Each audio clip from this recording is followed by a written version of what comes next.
Donc du coup, aujourd'hui, on va parler de harcèlement scolaire, surtout chez les enfants. Quand on a des enfants en général, c'est tout le temps quelque chose auquel on pense à un moment ou à un autre. Surtout, notamment avec l'entrée au collège. Alors, je pense que ça peut arriver aussi avant, peut-être en primaire.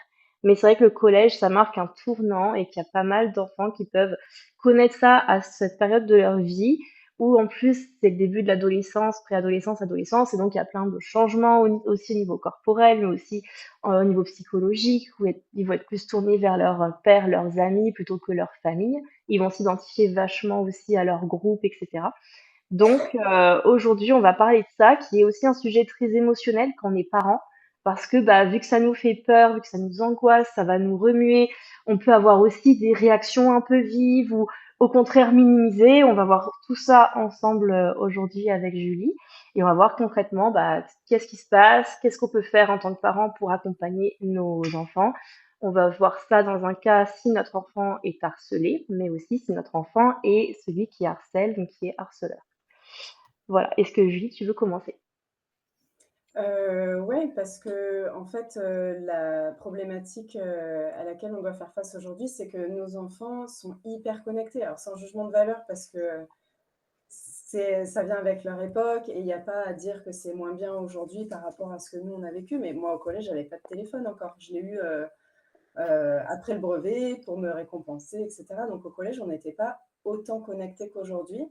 Mm. Et même encore moins à l'école primaire. Il y a déjà des enfants qui ont un téléphone portable en primaire et ça peut commencer, comme tu l'as dit, même si c'est un peu moins fréquent, ça peut commencer dès l'école primaire. Il y a déjà des études qui ont été faites par l'État pour voir si, à partir du CE2 jusqu'au lycée, pour voir quels étaient les taux de harcèlement dans l'école et combien d'enfants pouvaient être victimes ou témoins de cyberviolence. Donc voilà, c'est hyper important d'en parler.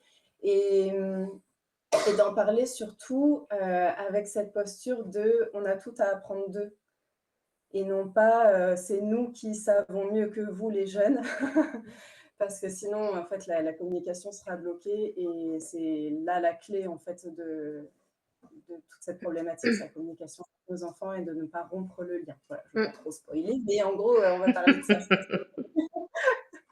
Ouais. Donc, j'avais prévu pour commencer justement un petit quiz.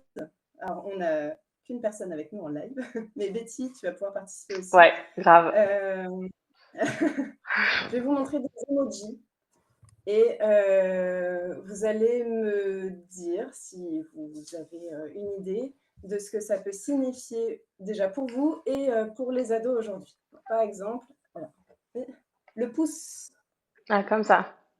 Je vais baisser la luminosité peut-être pour qu'on le voit. Ah ouais, on voit Voilà. super là. Nickel. Ouais, bah Oui, à part un like, pour moi c'est ça.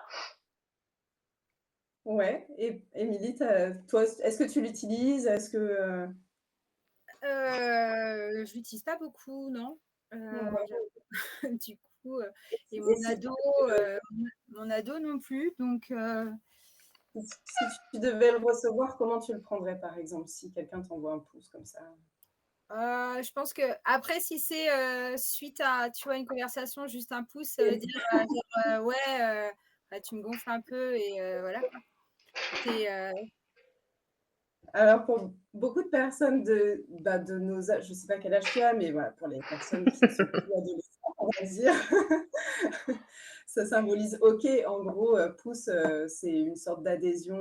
Ça n'a pas forcément de connotation péjorative. Oh, on a une personne en plus. Coucou Charlène, bienvenue dans Et ce live.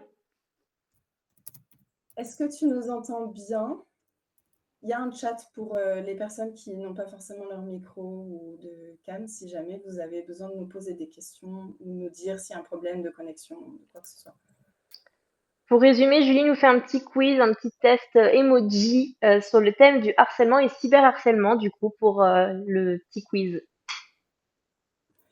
Je ne sais pas Et si vous donc, m'entendez. Ah, nickel, oui, super, oui, si. très bien. Donc, j'ai montré pour commencer ce petit pouce qu'on peut voir parfois dans nos messageries, qui pour nous pourrait symboliser un simple OK. Et pour les ados, c'est plus, il y a plus une dimension sarcastique qui montre l'agacement, genre OK, tu m'as saoulé, c'est bon, on n'en parle plus. C'est pour couper court à la conversation. Mais clairement, j'en avais Ça, aucune idée, moi. Perso, je savais pas. Moi, quand on me met un pouce, je suis contente. Je me dis, ah, mais il est content avec ce que je dis. du coup, ouais, voilà, en fonction du contexte ou de la personne, ça peut avoir des symboles différents. Le prochain, c'est l'arbre. Oh J'en my étais god. sûre. Je me sens Tu vas tellement savoir. nulle. Est-ce que ça vous parle autre que les arbres? Est-ce que vous, est-ce que vous connaissez sa signification chez les jeunes et ou dans les milieux, on va dire, plutôt d'extrême droite? Parce que moi, jamais je n'utiliserai ce genre d'emoji. Ben, je pense qu'après nous non plus, du coup. Hmm. C'est un code pour parler des personnes arabes et maghrébines. Parce que arbre arabe, du Oh coup, là là, voilà, non, c'est. c'est pas vrai. Ça va loin quand même. Ouais, ouais, ça va Ouais. loin. C'est pas fini. Ah bah, tu vois, celui-là, je l'avais pas. Je vais le noter. Ça m'intéresse. Je voulais te proposer justement, suite au quiz, de partager soit un e-book, un PDF, un truc qu'on pourrait, voilà, gratuitement, qu'on pourrait se partager. Il y a l'entreprise Alliance qui avait fait déjà un post de sensibilisation là-dessus, qui était super. Et justement, je voulais le reprendre pour le partager. Donc, on verra avec Betty si on peut faire, ou alors un post en commun, ou on fera un Ouais, truc. on fera, je pense, un truc après. Ouais. Mm. Le suivant. Ah bah ça, je connais, je crois. Mais j'ai peur de dire des bêtises. Alors ne m'insulte pas si je dis une bêtise. C'est pas pour Non, désigner, non. c'est pas pour désigner Israël. Avec la guerre en ce moment, Gaza-Israël, je vois beaucoup pour parler des, voilà. Alors, c'est Personnellement, pas moi, je vais vraiment dire, hein, Israël, mais excusez-moi. oui, c'est. Pardon? Je vois un rat, donc Mm. ça peut Oui, avoir plusieurs significations aussi. oui. Moi, Le c'était pas rat, trahison, quoi. C'est pas genre quand tu me. Quand ils se sont trahis entre eux. J'entends le mien dire des fois c'est un rat. Donc, Ah punaise, oui, peut-être. pour dire que c'est un rat, c'est. Ah, il doit y oui. avoir un problème de connexion pour Charlène. Rat, ça veut dire t'es radin, t'es radine. Ah Et du d'accord, coup, ok. le lien se fait avec le cliché sur les juifs et l'argent. Donc voilà, c'est un code antisémite. Ok. Charlène, tu nous as rejoint. Tu as eu un problème de connexion? Oui, j'ai un problème avec la connexion. J'essaye un peu de voir, hein, j'ai un petit souci. Et là, ça va. Là, ça va, beaucoup mieux. Est-ce que tu as eu, du coup, tu as entendu ce qu'on a dit ou pas pour le rat? Pour le rat, il y avait Loba qui avait parlé, qui avait dit que ça pouvait décrire forcément quelqu'un qui était un rat aussi également. Et après, ça a coupé à ce moment-là. Mm. Oui, du coup, rat, c'est pour radin, radine. Et le raccourci que les gens peuvent faire, c'est l'allusion aux personnes juives qui sont très portées sur l'argent, etc. Donc, c'est un code antisémite, du coup. Celui-là est un peu plus connu. Bon, peut-être que je me trompe et que c'est moi qui suis biaisée, mais le rond violet. Est-ce que ça vous parle ou pas? C'est moi qui suis trop biaisée. Je crois, oui. Ah, c'est féministe. Mais je pense à un Ouais. Moi, truc je comme pense que ça, je ouais. suis trop âgée pour ce genre C'est la de... couleur, en tout cas, des féministes. Donc, C'est la couleur des féministes et la couleur violette a une racine commune avec le viol. Donc, quand quelqu'un indique je vais te avec ce rond violet, c'est clairement une menace de viol, par exemple. ok. Ou alors je vais te V juste, tout simplement le Oui, seul. je vais te V, Ah ouais, oui. ça. Mm. Voilà, mais sinon, j'utilise cet emoji qui passe sous les radars de la modération des réseaux sociaux. Dans la même thématique, l'épi de Bon, bah, maïs. c'est l'inverse du coup, non? L'épi de maïs. L'inverse. Bah, du coup, c'est un peu pour le sexe opposé, non? Non. Pas tout à fait. Non, ça reste dans les allusions Sexuel. Oui. sexuelles, ouais. Comment on dit maïs en anglais? Corn. Voilà, corn. Et du Mm, coup, mm. c'est pour parler de porno, du coup. D'accord. Donc, tu parles pas de salade de maïs. Il m'en reste hop, celui-là. Il m'en reste pas beaucoup. Alors là, Nous, on met ça quand on a fait notre manucure, n'est-ce pas? c'est ça. Mais pour les ados, ça symbolise la féminité et donc ça pourrait être à visée homophobe. D'accord, Donc, ce ok. serait pour les garçons qui seraient trop efféminés. Du coup, il y Ah a oui, ce oh là là. voilà, Ok. ouais, ils sont graves. Ouais, moi, La les- petite tête.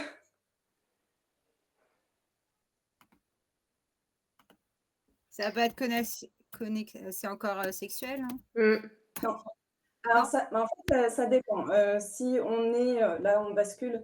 Si on est chez les pédocriminels, oui, clairement. Ils ont plusieurs codes, mais voilà, ce n'est pas forcément le thème du jour. On pourrait peut-être un jour en parler, mais voilà, ils utilisent ce genre de symbole. Il y a aussi la part de pizza, il y a plein Mais voilà, d'émojis. c'est ça, j'avais vu ça. Mais pour les ados qui sont qui sont moins pires, la sucette, ça symbolise quelqu'un qui est faillot, lèche-botte, du coup. D'accord. Ah ouais. Ok. Ah oui. Voilà. Bon. Un dernier emoji. Bah, c'est un médicament, une pilule, une C'est la drogue. drogue. Non. Je ne sais Mhm. pas si vous avez déjà entendu parler de la red pill. Ah oui, les masculinistes. C'est chez les Ouais. masculins. D'accord, ok. Ouais.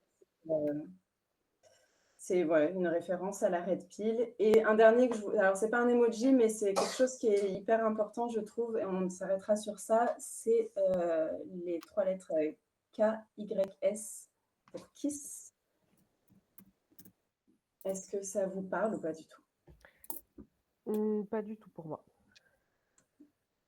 C'est pas une nouvelle façon d'écrire kiss comme bisou. C'est pas comme C'est quand on dit va te pendre ou un truc comme ça là. Non, c'est pas, c'est ça. C'est va te tuer kill quoi ou va te yourself. pendre. Ouais, kill yourself, c'est Oh là l'abréviation. là, non. C'est l'incitation au suicide horrible. et c'est des termes que les ados utilisent. Moi, j'ai une sœur qui a 20 ans de moins que moi, donc c'est trop cool parce que du coup, elle me tient un peu au courant et c'est des trucs qu'ils peuvent utiliser, ouais, clairement. Ouais, ça, mon fils, il m'en a déjà parlé aussi. Après, il a 16 ans, donc c'est pareil, il y a des trucs qui. Et ça, il a déjà.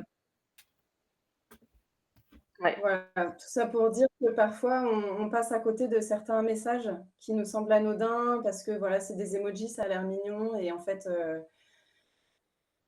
ça l'est pas, clairement et parfois ça peut être même des symboles de danger pour l'enfant donc voilà, je voulais vous partager ça parce que ça montre bien que nos enfants ont tout à nous apprendre parce que nous, on peut être vite dépassés et à ce sujet, je ne sais pas si vous avez vu la série Adolescence qui a fait un carton sur Netflix. Voilà, ça aborde clairement ça, où il y a le fils du policier qui lui dit non, mais t'as rien compris en fait au message. Ouais, c'est ça. Et, voilà, Complètement. donc si jamais vous l'avez pas vu, je vous la conseille. Voilà, certains ne l'ont pas aimé parce que c'est lent, c'est pas un film d'action clairement, mais c'est tellement important. Il y a des messages voilà, très très forts et donc je vous la conseille si jamais vous l'avez pas vu. Merci, Jean-Suite. Ouais. Tu as vu l'ancienne ou la nouvelle? Excusez-moi. Excusez-moi, je suis avec mon frère. Je suis désolée. Non, c'est pas grave, t'inquiète. Mais du coup, oui, on prend vraiment conscience que bah, aujourd'hui, ce qui peut se passer pour nos enfants, nos adolescents, ça n'a rien à voir avec ce que nous, on a vécu. Parce que nous, on a peut-être vécu des choses aussi, mais ça a tellement évolué avec les réseaux sociaux, les portables. Enfin, moi, la première fois que j'ai eu un portable, j'avais 17 ans et clairement, j'avais pas d'accès à Internet, je prenais pas de photos, c'était un truc tout simple, hein. Donc, bah, voilà, aujourd'hui, c'est important de s'informer, de savoir quoi faire, bah, comme dit Julie, d'essayer de comprendre ce qui peut se passer derrière tous ces messages-là et d'instaurer aussi un climat de confiance avec son enfant. Moi, clairement, je vois ça sur le téléphone de ma fille. Elle a pas de téléphone, mais clairement, ce serait, bah, ça va, qu'est-ce qui se passe, qu'est-ce que c'est ce message? Et je veux qu'elle puisse se sentir en confiance pour clairement m'expliquer sans être gênée ce qui se passe pour elle et que je puisse être là pour elle et un pilier. Et du coup, bah, merci Julie, on vient tous de prendre 20 ans dans la tête. On se rend compte qu'on est totalement has-been, effectivement. On n'est plus du tout dans le coup. Nous, on avait des petits mots sur des papiers à la limite à la classe, mais sur les téléphones, voilà, on n'avait pas ça. Nous, quand on avait des problèmes à l'école, bah, ça s'arrêtait à l'école.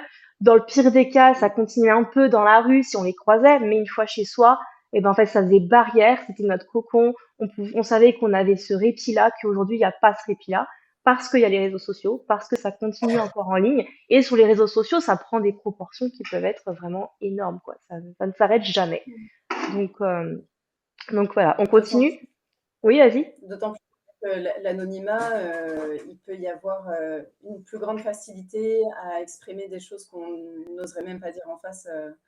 Il y a un sentiment d'impunité et même de pouvoir énorme quand on est caché derrière son écran, Mm, que ce soit les ados ou même les mm. adultes, hein, parce Ce que que j'allais dire, ouais. Même les adultes. les harceleurs, Alors que pourtant, la loi, elle punit même derrière les réseaux, quoi. Mm. en Moi, je le théorie, rappelle régulièrement aux gens quand ils postent sous justement les journaux, là. Des fois, il y a des phrases, c'est de l'appel à la haine, hein. Mm. Et ah, clairement, et moi, je leur rappelle quand même un peu la loi, que l'appel à la haine sur les réseaux, c'est condamnable. Alors, Mm. même Ouais. si dans les faits, il n'y en a pas forcément, moi, je trouve sympa de le rappeler. Ça permet peut-être à certains de De flipper se un peu, calmer. se dire, bon, Mm. bah, j'ai mon venin. Donc, c'est un truc qui est, malgré tout, normalement, mais pas grand monde vont jusque. Mm. non, la justice est un peu en retard par rapport à ça, parce que forcément, elle est toujours, comme elle se doit d'être juste, les lois ne peuvent pas être passées dans l'urgence et sans réflexion. Donc, c'est normal que la justice ait quand même un petit train de retard. Sauf que ben, derrière, en fait, il n'y a rien pour accompagner les personnes qui sont victimes de cyberharcèlement. Et les harceleurs continuent, ils se sentent impunis.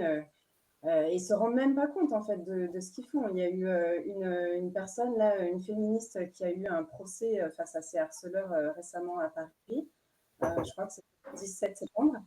Et face au juge, la plupart de ces personnes disaient qu'ils se rendaient, enfin, pour eux, c'était pas grand-chose, quoi. Enfin, ils ne se Mm. rendaient pas compte de Ouais. l'impact que ça pouvait avoir sur la vie des gens, quoi. Mm. Donc, Et puis, c'est vrai que sur le, en dehors, justement, là, on parle des enfants, mais en dehors, justement, sur les réseaux, ou même nous, quand on est sur les réseaux, suivant les thématiques, moi, j'ai une thématique qui peut, j'ai droit de temps en temps à un petit masque ou deux qui m'envoie un petit message. Mais,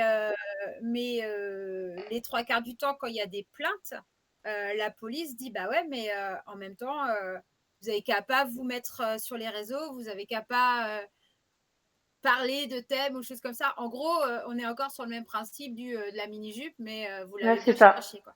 C'est ça, et puis oui, dans ce cas-là, quoi, alors on n'a plus le droit de sortir dans la rue parce que si on se fait agresser, on avait qu'à rester chez soi. Enfin, je veux dire, à un moment donné, stop, quoi. C'est un lieu public et on a le droit d'y être. C'est juste une notion de respect à respecter aussi, quoi. C'est tout. oui, oui. Donc, euh, donc bon, on a 1 heure de live, ça passe super vite. Justement, Julie, est-ce que tu Oui. veux nous donner la définition, en tout cas différencier le terme, ce que c'est que la différence entre du harcèlement et du cyberharcèlement? Est-ce que tu veux parler un petit peu de ça? Bah, très simplement et très rapidement, je suis allée voir sur le site de l'UNESCO et du gouvernement pour avoir des définitions très carrées. Et j'ai relevé donc le harcèlement scolaire, puisqu'on parlait de ça quand même à la Mm, base. C'est une violence qui est répétée, qu'elle soit verbale, physique ou psychologique, qui installe un rapport de force. Ce n'est pas un simple conflit entre deux personnes, deux ados qui ne sont pas d'accord, qui voilà, mm, se disputent, mais qui restent quand même sur une échelle voilà, identique par rapport à, comment dire, à leur posture. mm. C'est vraiment des actes qui font du tort à quelqu'un et qui mettent voilà, dans un rapport de force un enfant et un autre. Et du coup, c'est Et un qui, acte répété. C'est pas juste voilà, un cas isolé. Voilà. oui, oui, oui. Ok. Et quand ces violences elles se prolongent sur Internet, on parle de cyberviolence. Mhm. Là, il y a une différence, c'est que quand on parle de cyberharcèlement, une personne peut avoir envoyé un seul message. S'il est entouré d'autres personnes qui envoient un seul message aussi, il est considéré comme un cyberharceleur. Parce qu'il a conscience que, enfin, il est censé avoir conscience en tout cas, qu'il participe à une vague de haine, même s'il a Mm. juste mis un commentaire ou juste un like sur un post agressif. Ouais, d'accord. Ok. Voilà, donc des simples, on part de moqueries, d'humiliation, ça peut aller jusqu'aux rumeurs, partage de photos, de messages menaçants. Voilà. Ok. C'est pas Super réglé. Et de quitter. Mais c'est triste, après, ça relève de la réalité, hein, c'est ce qui Mais se oui, passe. carrément. Ouais. Ouais, ouais, carrément. C'est Euh, totalement ça. J'ai été 6 ans à l'éducation nationale, en collège et en lycée. Le harcèlement, on connaît même les gamins c'était sur Snapchat. Ils étaient persuadés que de toute façon, comme les messages s'effaçaient, ils mm, pouvaient se lâcher. Mais en réalité, quand il y a une plainte et qu'on fait des recherches, on retrouve mm, Mm. tout le message. Mais ça a été, je sais qu'on a beaucoup travaillé justement sur le sujet et c'est vrai que bah, ils se lâchent. Il y a le côté écran qui pense ouais. qu'il protège. Mm. Ouais. Le Ouais. côté écran, il met à distance, en fait, là où finalement, il y en a pas tellement, quoi. Mm. Ouais, ouais, il y a un sentiment de toute puissance où on n'est plus autant responsable de nos actes et de nos Mm, propos. mm, mm. C'est ça. Ouais.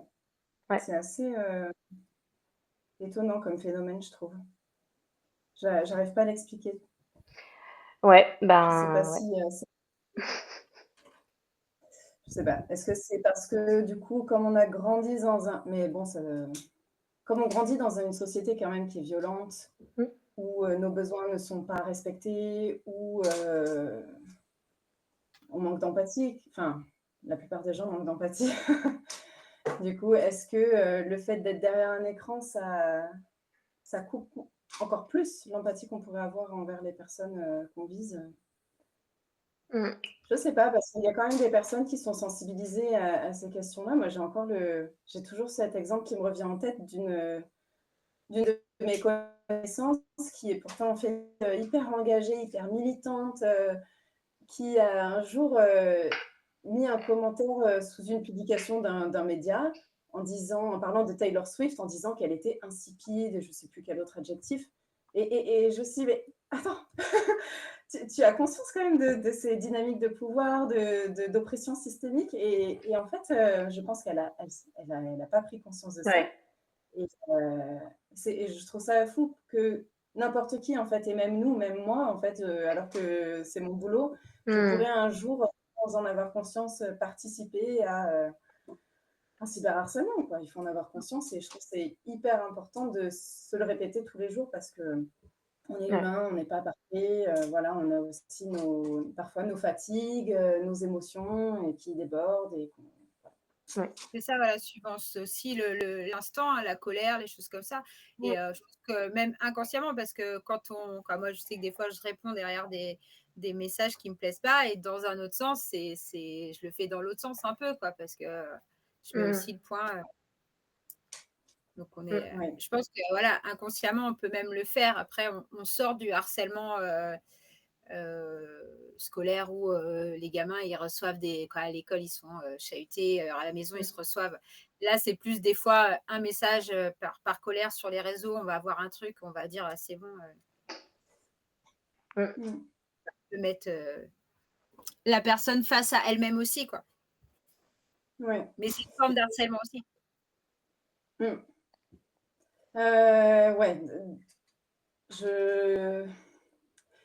ça dépend les contextes parce que si on tient des propos qui sont considérés comme violents parce qu'on se défend ou parce qu'on défend une cause qui est déjà discriminée, je ne les mettrai pas sur un même pied d'égalité en tout cas. Oui, non, c'est un petit peu différent, mais je veux dire, c'est pareil, si on s'acharne un peu sur quelqu'un qui a, on va dire, pas la même opinion que nous, même si Mm. du coup cette Oui, personne oui. s'acharne à une cause, bah, je me dis que dans un même sens, moi je me suis déjà posé la question, parce que ça m'est déjà arrivé de répondre à des messages et de mettre un peu, de ne pas être très très gentil, on va dire. Je me dis en même temps, quand j'ai envoyé 2-3 messages à cette personne, que c'est un peu, c'est une forme aussi d'harcèlement, quoi. Mais Mm. bon, Mm. après, en tant qu'adulte, il y a quelque chose de différent parce qu'en effet, on est là pour défendre une opinion aussi, quoi. Mm. Oui. Ouais. Et, Mm, mm. Du coup, pour en revenir à nos enfants quand même, parce que c'est le thème, pour voilà, faire le lien entre le harcèlement qu'il peut Mm, y avoir à l'école et le cyberharcèlement. mm. Est-ce que Betty, toi, tu aurais des conseils à nous Ouais. donner pour Comment Mm. garder ce lien intact avec nos enfants qui grandissent trop vite? Bah oui, alors déjà, c'est ça, c'est que déjà, qu'est-ce qu'ils vivent les enfants quand ils reçoivent, quand ils sont harcelés? Déjà, bah, ils peuvent déjà avoir peur, avoir honte aussi de ce qui leur arrive et ils peuvent avoir tendance à s'isoler. Et c'est assez incroyable parce qu'à la fois ils vivent quelque chose qui peut être tellement lourd, mais on le sait, les adolescents, bah, des fois avec les hormones, ils sont à fleur de peau, ils ont les émotions un peu explosives et du coup, bah, ils ont l'impression parfois de pas être compris. Ils ont l'impression aussi des fois eux-mêmes de dire allez, c'est pas forcément si grave parce que ça peut être un peu innocent ou quoi, et à minimiser eux-mêmes ce qu'ils vivent et à pas forcément en parler aux parents pour toutes ces raisons-là, parce qu'ils ont dit de toute façon ils vont pas me comprendre, ils vont pas forcément m'écouter ou ce genre de choses. Et c'est là où c'est important dans l'éducation depuis tout petit qu'on donne aux enfants. Alors j'ai envie de dire c'est jamais trop tard. Si c'est quelque chose où on se rend compte plus tard et que nos enfants sont déjà grands, c'est jamais trop tard, mais c'est vraiment de préserver ce lien avec nos enfants. Depuis que ma grande fille qui a 11 ans est petite, je me suis toujours dit, je veux pas qu'elle ait peur de moi. Je veux qu'elle sache qu'elle peut tout me dire. Et oui, à 2 ans, ça va être maman, je vais dessiner sur le mur. Mais à 15 ans, ce sera peut-être maman et un garçon qui m'a touché les fesses et que j'étais pas d'accord et je sais pas quoi faire. Ça prend une toute autre dimension en fait. Et donc je me suis toujours dit, je ne veux pas qu'elle ait peur de moi.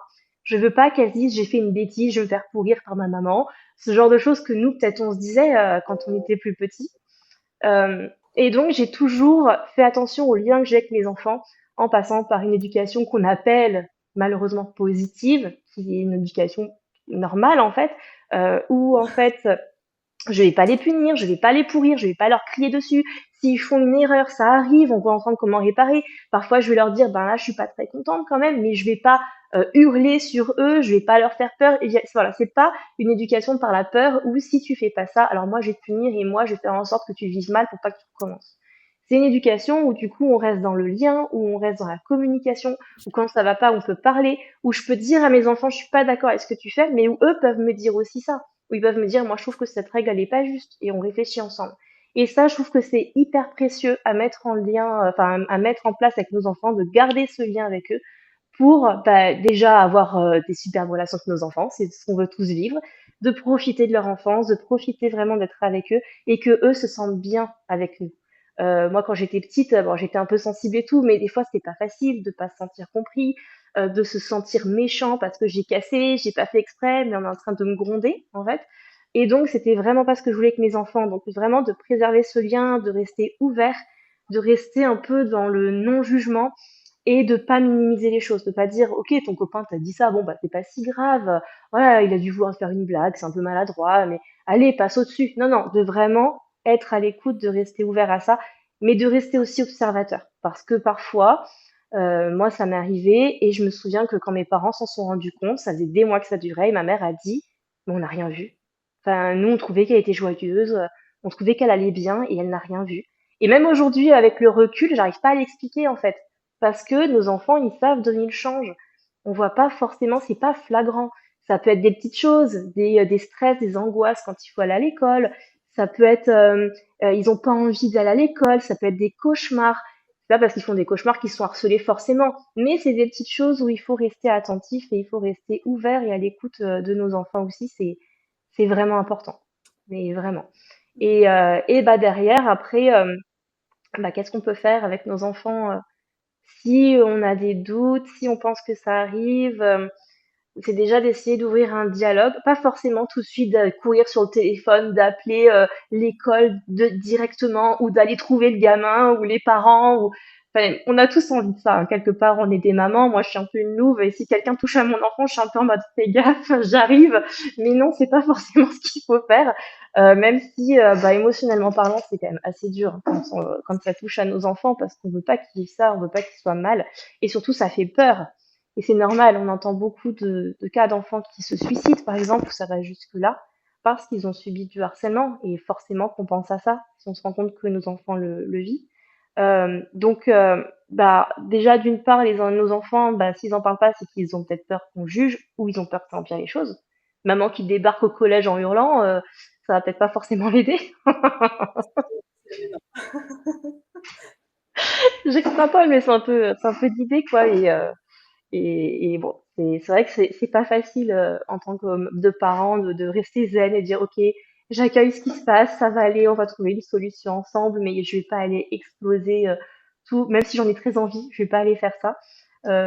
Mais vraiment déjà d'ouvrir le dialogue avec son enfant et d'être ouvert, de le rassurer, de lui dire bah, c'est pas de sa faute parce qu'il peut se sentir coupable aussi de vivre ça. Pourquoi ça m'arrive à moi? Qu'est-ce que j'ai fait de mal? Qu'est-ce que j'ai de moins que les autres? Et du coup, bah, mes parents sont inquiets à cause de moi, donc ils peuvent se sentir coupables aussi de ce qui leur arrive. Ils peuvent avoir peur qu'on les juge, comme on l'a dit, des bah non, c'est pas si grave que ça. Donc c'est hyper important d'accueillir leurs émotions, même si nous on a l'impression que pour l'instant c'est pas si grave, sans juger, même si on se dit ouais mais toujours un peu too much dans ce qu'il ressent, bah oui mais c'est comme ça qu'il le vit. Donc rien que pour ça, c'est peut-être à prendre en considération et c'est peut-être à accompagner. Euh, Faire preuve d'empathie, les rassurer, mais aussi leur montrer toutes leurs qualités. Parce que c'est des enfants qui peuvent perdre en estime d'eux-mêmes, en confiance en eux-mêmes. Peut-être qu'ils n'ont pas tellement confiance en eux de base. Donc de valoriser aussi qui ils sont, leurs compétences, ce qu'ils réussissent, etc. Vraiment d'être là pour l'accompagner, pour l'aider à retrouver confiance en eux. À ce niveau-là, je ne sais pas si tu as quelque chose à ajouter. Alors, je Euh, suis tout à fait d'accord. Je trouve que c'est hyper important de conserver ce lien de confiance et de le nourrir le plus tôt possible, mais c'est hmm, jamais trop tard. C'est hyper non, important, ça, ce que tu as jamais. dit, c'est jamais trop tard. Moi, je sais que quand Elena était plus petite et que j'avais vraiment besoin de nourrir de modèles et de conseils sur l'éducation positive, comme on l'appelle, je lisais beaucoup. Et c'est elle qui disait, c'est jamais trop tard, même si votre enfant, il a 11 ans aujourd'hui et que vous avez été dans une éducation un peu punitive jusqu'à présent, il n'est pas trop tard pour changer. Au contraire, vous avez tout à gagner à le faire dès aujourd'hui, en fait. Donc, ouais, ça, c'est un des conseils à retenir. Hmm, hmm. Et, Oui. et que les enfants ne sont pas... parfois, eux-mêmes n'ont pas forcément conscience que c'est grave et ils peuvent avoir quand même des signes.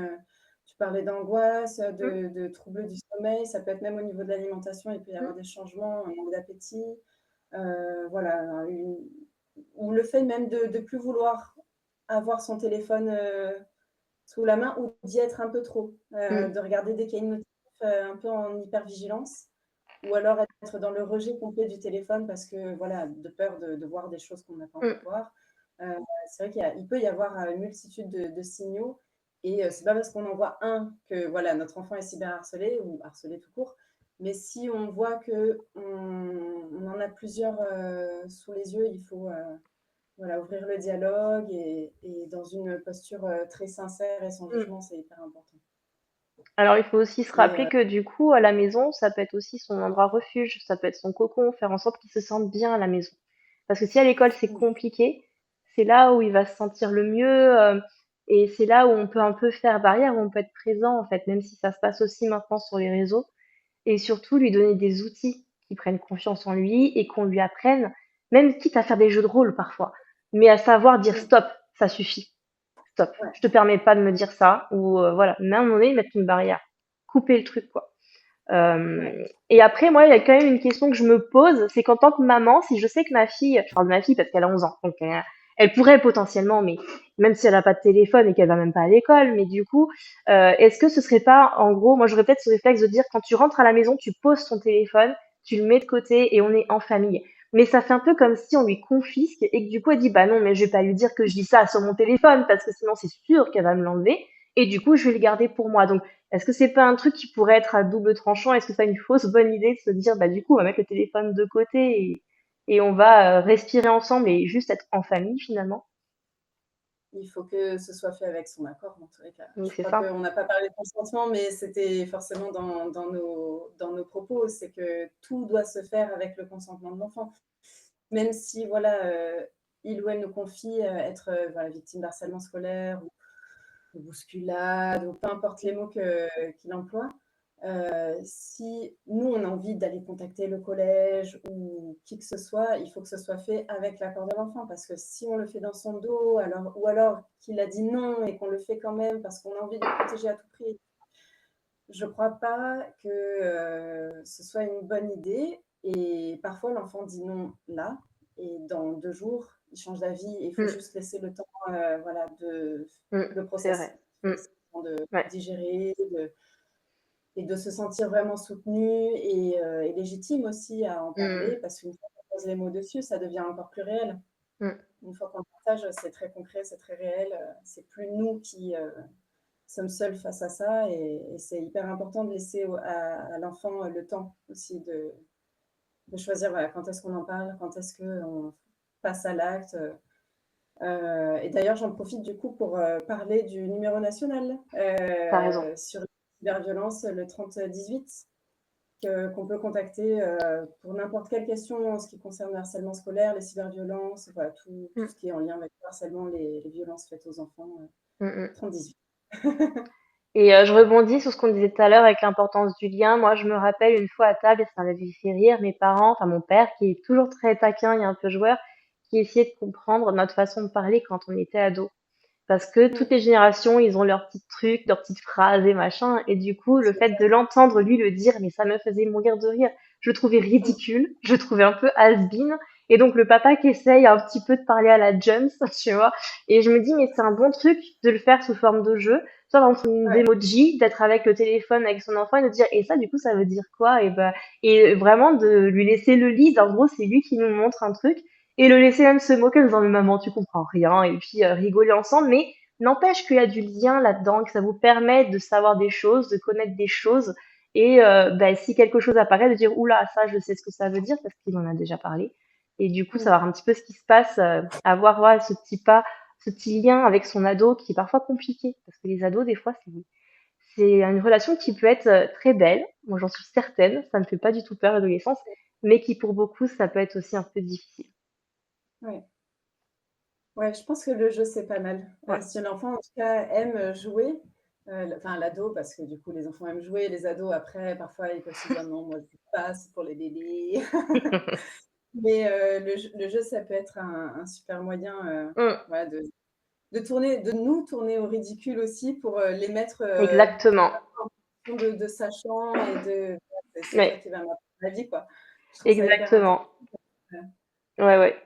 Moi, je me rappelle qu'en tout cas, quand mon père le faisait, non seulement quand il le disait, ça me faisait rire parce que je trouvais ridicule, et puis à chaque fois, il disait, ah ouais, du coup, ça veut dire quoi? Ah, et ça, tu dis comment ça veut dire? Dis-le. Ça nous faisait rire, moi et ma sœur. Donc, mais n'empêche que, quelque part, ça crée du lien, et donc voilà. Voilà sur, Mm. là-dessus. Après, du coup, on peut parler en quelques minutes, parce que ça passe vite, de qu'est-ce qu'on fait, qu'est-ce qui se passe si notre enfant, c'est celui qui harcèle quelqu'un et qu'on s'en rend compte parce que l'école nous a alertés ou par un autre biais. Qu'est-ce qu'on peut faire déjà? Ben, c'est un choc. Enfin, moi, j'imagine même pas. Mon premier réflexe, ce serait d'aller voir mon enfant et dire, mais qu'est-ce que t'as foutu? Vraiment? Ça va pas? Enfin, donc non, encore une fois, c'est pas la peine d'aller le pourrir de suite. Déjà, c'est bien, je pense aussi d'accueillir en tant que parent le choc, même quitte à pleurer, si on a envie de pleurer, parce que bah, j'imagine hein, que c'est un choc de se dire mince, mais mon enfant, il est en train de faire du mal à un autre, c'est pas possible, quoi. Euh, et puis, éviter derrière de mettre des étiquettes d'enfant méchant, qui a fait quelque chose de mal, qui est un monstre.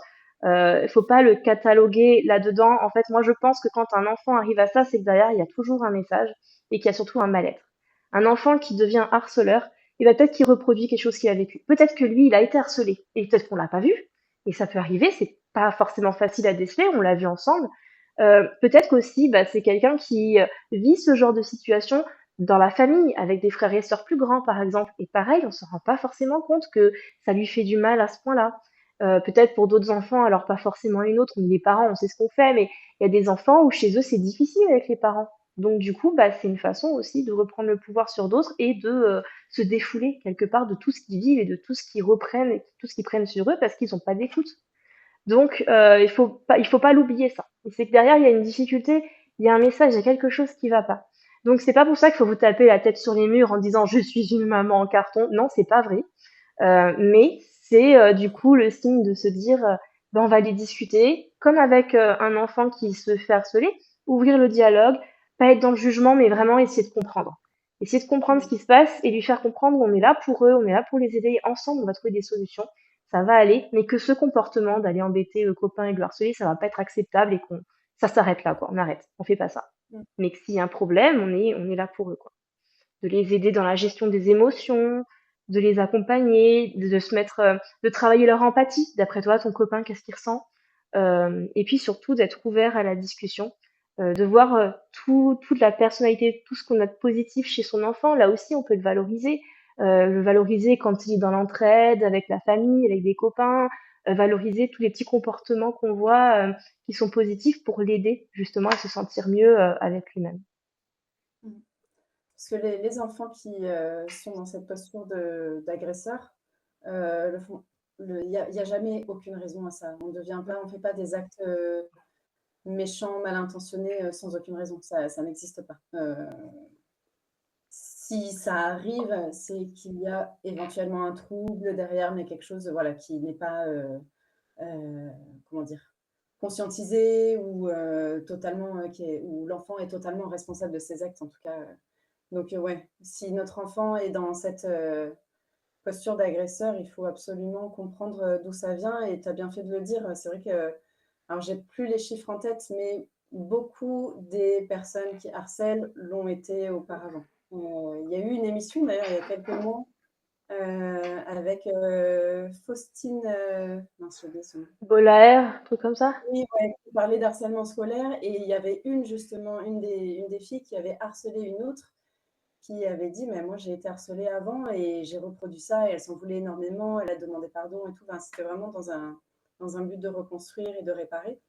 Et je trouve ça hyper important d'en avoir conscience, que voilà, l'enfant ne fait pas de mal pour rien et que derrière, il y a souvent des peurs, en tout cas des besoins, ça c'est sûr. Donc Mm. voilà, il faut vraiment pas rompre le dialogue, au contraire, c'est même encore plus important de garder un lien fort avec eux, de confiance pour justement arriver à réparer ensuite et à ne pas reproduire certains schémas qui ont été appris. Mm. Parce que tout a été Complètement. appris. Un enfant ne devient pas méchant, voilà, Non, ça ne s'invente pas, absolument quoi. pas. Non, non, non, C'est quelque chose jamais. qui nous a transmis, Mm. donc voilà, c'est hyper important. Ça va couper dans pas Pas longtemps. Moi, j'ai longtemps, hein, je pas une coupe pense. en plein milieu d'une phrase, ce serait trop frustrant. Mais en tout cas, est-ce que vous avez des questions, Émilie, Charlène, avant éventuellement qu'on se quitte? On n'a pas le temps de tout dire, moi j'ai encore plein de notes, mais tant pis. Alors moi, j'ai pas de questions. Je sais pas si vous m'entendez bien. On entend, ouais, très bien. Après, personnellement, ça résonne parce que j'étais une ancienne harcelée. Mm. Ça fait 15 ans maintenant. Donc, c'est parce que ça fait 15 ans, mais j'étais une ancienne harcelée. Et c'est vrai que c'est une question que je me pose plus tard quand j'aurai des enfants aussi, parce que peut y avoir des choses aussi qui subissent aussi du harcèlement aussi, de savoir comment je peux gérer ça. Et même aussi, j'ai aussi des neveux et des nièces aussi. Et Mm. aussi dans le cas où eux aussi deviennent des harceleurs aussi, savoir aussi comment je peux réagir, c'est super sympa, super intéressant surtout. Ouais. Après, c'est sûr que quand en plus on l'a vécu soi-même, on va être un peu en hypervigilance et guetter le moindre signe. C'est important de digérer ce que tu as vécu, pour de travailler dessus et de pas le transposer à tes enfants. C'est pas parce que toi tu l'as vécu que forcément ils vont le vivre. Mais c'est bien d'en être informé, d'avoir des pistes, oui, pour savoir quoi faire. Et moi, je vous fais live aujourd'hui, mais si ça arrivait à mes enfants, j'aurais besoin peut-être d'aller voir quelqu'un, de me faire aider, parce que quand ça touche nos enfants, c'est hyper dur. Donc, euh, donc voilà. Merci en tout cas. Oui, merci d'avoir été là et Oui. de ne pas nous avoir laissé toutes les deux à parler. Non, non, c'est ouais, vos interventions sont précieuses, vos questions aussi. Et aussi, n'oubliez pas, on l'a pas dit, mais si c'est possible de coopérer avec l'école quand il y a des choses comme ça. Tout à l'heure, on a dit pas forcément courir voir le directeur dans un premier temps, mais c'est quelque chose qu'on peut faire ensuite, d'en parler aux surveillants, au directeur, d'aller les voir et de mettre des choses en place, pas pour pointer du doigt et punir, mais pour agir, pour qu'ils soient là aussi accompagnants et qu'ils soient plus alertes dans ce qui se passe dans l'école, qu'ils fassent peut-être plus attention, mais vraiment d'être main dans la main avec l'équipe scolaire pour les aider, tout simplement.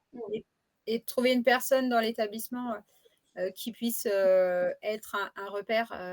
Donc, moi, j'ai eu les deux casquettes, enfin les deux casquettes, la casquette en tant que membre de l'éducation nationale, mais j'ai aussi, donc je ne vais pas raconter l'histoire parce que mon ado il a 16 ans et que je n'ai pas son consentement pour en parler, mais en tout cas il l'a vécu au collège et ça a été très loin, donc on a frôlé la catastrophe, on va dire, ou le drame plutôt. Donc moi, j'ai déscolarisé. Moi, j'ai été à l'école, j'ai tout retourné. Mais après, en plus, bon, étant dans le milieu de l'éducation nationale, voilà, j'ai été un peu. Et faut pas avoir peur. Enfin, moi, en tout cas, je trouve qu'il faut pas avoir peur de si l'enfant il dit, il pleure et qu'il dit demain, je veux pas aller à l'école, je peux pas et tout. Faut pas. Des fois, on a tendance à dire, ah, c'est bon, tu vas à l'école, machin, ça va passer et tout. Bah, moi au début, hein, je lui ai dit, allez, ça va passer. Tu vois, c'est des petits trucs où tu te dis, bon, c'est des chamailles. Et très vite, j'ai vu que ça devenait angoissant jusqu'à qu'il me menace, on va dire.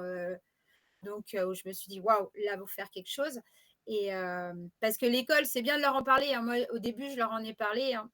Et pour avoir été dedans, je sais aussi qu'on dit oui, ils disent eux aussi oui, oui, mais vous savez, ils sont ennemis aujourd'hui, demain matin, ils seront copains et tout.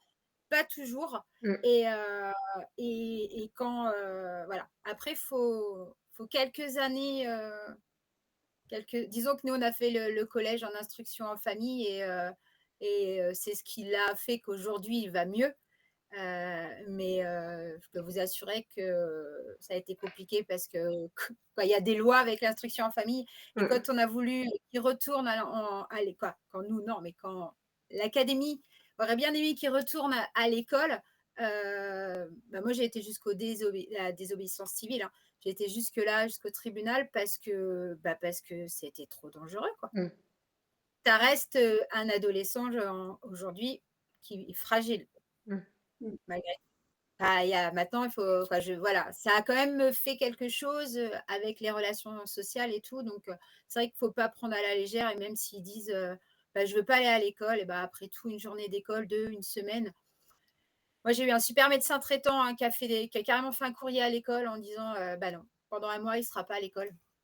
Et puis, si l'académie n'est pas contente, c'est pareil parce que maintenant, il faut justifier quand ton enfant ne va pas à l'école pendant 3 jours. Donc, faut pas hésiter, même si on a l'impression qu'en face, des fois, on a une administration qui nous balance des lois. Nos enfants, c'est plus important que tout ça. Complètement. Ouais. C'est une bonne conclusion, au final. C'est une très bonne conclusion, oui. Je pense que ça va. Nous, on s'était connectés plus tôt que 15h, donc j'ai même peur que ça coupe avant 16h. Merci à Betty, déjà, de m'avoir proposé Avec ce plaisir. live. Merci à vous, Charlène et Émilie, d'être venues. C'était chouette de discuter avec vous. Si vous avez besoin, on reste dispo, Betty et moi, sur les réseaux pour continuer la discussion en DM. J'imagine que vous êtes venus via peut-être les réseaux de Betty, parce que moi, je ne connais pas. Ou alors le Discord. Voilà. Le Discord, ouais. C'était plus le Discord. Mais merci à vous d'en parler. Moi, j'étais venue parce que voilà, j'ai connu, je ne suis plus dans le truc. Mais je trouve tellement que c'est important d'en parler que voilà. Et il y a très peu de gens qui en parlent, justement. C'est ça le problème. C'est une très bonne chose et je pense qu'il manque énormément d'interventions dans les établissements scolaires pour en parler parce qu'il y a des mouvements, il y a de l'affichage, il y a plein de trucs là-dessus. Mais on est sur de la théorie et je pense que des intervenants ou des témoignages, ce serait. Ça prend toujours un peu de temps pour faire évoluer les choses, mais j'ai quand même l'impression qu'on est dans le bon chemin à ce niveau-là. Donc voilà. À nous d'être, comment on dit, de veiller sur nos enfants et voilà. C'est l'heure du goûter. En tout cas, moi, j'étais contente de faire ce live aussi. Je trouvais que c'était un thème aussi hyper important que j'avais jamais osé aborder toute seule. C'est pas anodin comme thème et Julie était juste parfaite pour m'accompagner sur ce thème puisque elle est pas dans le harcèlement scolaire mais dans le cyberharcèlement, c'est carrément son domaine. Donc merci d'avoir été là, c'était trop précieux. Pour rebondir sur ton fils qui va pas très très bien du coup, alors moi quand je me suis fait harceler au lycée, moi je suis partie 1 an à l'étranger et je me suis un peu reconstruit, alors loin de ma famille, loin de l'école, loin de tout en France et je suis partie à l'étranger dans un pays où ils sont super agréables, super accueillants, où j'ai pas eu de harcèlement, où tout le monde était juste adorable. Et je suis revenue avec des nouvelles compétences, en m'ayant découverte, en ayant aussi appris à me connaître, me prouvant que j'étais capable. J'étais pas juste une petite moins que rien de qui on se moquait à l'école, quoi, mais vraiment que j'étais capable. Et donc j'étais plus sûre de moi en rentrant en France et en plus je parlais une autre langue. Tout à Donc fait. ça c'était Tout à fait. c'était cool. Après, là, il est pas, il subit quoi, il va bien, quoi. Et après, ça fragilise un être, c'est normal. Et à Ouais. l'adolescence, on est en Bien construction, sûr. il va très bien. Mais nous, on est nomades, donc Ouais. du coup, le voyage, vivre à l'étranger, tout, il connaît. Donc voilà, c'était la deuxième, on va dire, c'était la bonne excuse pour enfin se Mm. lancer dans le nomadisme, on va dire. C'est génial. On a profité de pouvoir plus facilement le soustraire de Mm. l'école, on va dire, et de ce harcèlement Mm. pour lui faire vivre ça. Donc voilà, c'est une bonne expérience de voir aussi que bah, il y a des gens gentils autour, quoi. Il n'y a pas que des, il y a pas que des jeunes harceleurs, heureusement. Non. Non, non. Heureusement, ouais, comme tu dis. Donc, mais oui, tu dis, ça fragilise, hein, évidemment, et ça reste un peu en nous. Et à la fois, ça fait aussi nos forces et nos faiblesses après. Tout Puisque à fait. du coup, on travaille dessus, ça demande de la résilience. Tu vois, d'en parler encore, moi j'ai 38 ans, hein, donc je suis grande maintenant. Mais n'empêche que d'en parler, ça réveille toujours des trucs, même si bah, c'est loin maintenant pour moi. Donc oui, et ça fera aussi partie de qui on est. Donc voilà, en tout cas, j'espère que ça vous a aidé. Encore une fois, comme l'a dit Julie, n'hésitez pas, on continue sur Insta si vous en avez besoin. Si vous voulez d'autres contenus, on pourra vous en faire en collaboration avec Julie, donc n'hésitez pas à nous le dire. Et n'hésitez pas à relayer aussi si vous avez des comptes ou des parents autour de vous et que vous pensez que ça peut les aider, que ça peut les soutenir, s'ils vivent des choses avec leurs enfants, s'ils ont des inquiétudes ou quoi, n'hésitez pas à relayer soit ce live, soit du contenu qu'on pourra vous partager. Parfait. Merci les filles. Merci beaucoup Merci. Julie, merci les filles, Merci pour votre intervention. Merci beaucoup pour ces merci infos. à vous d'être venus, c'était trop cool. Et puis bah à très vite. Oui, Merci beaucoup. à Passez une bonne bientôt. journée. Bonne fin de Merci. journée tout le monde. Bye bye. Bye.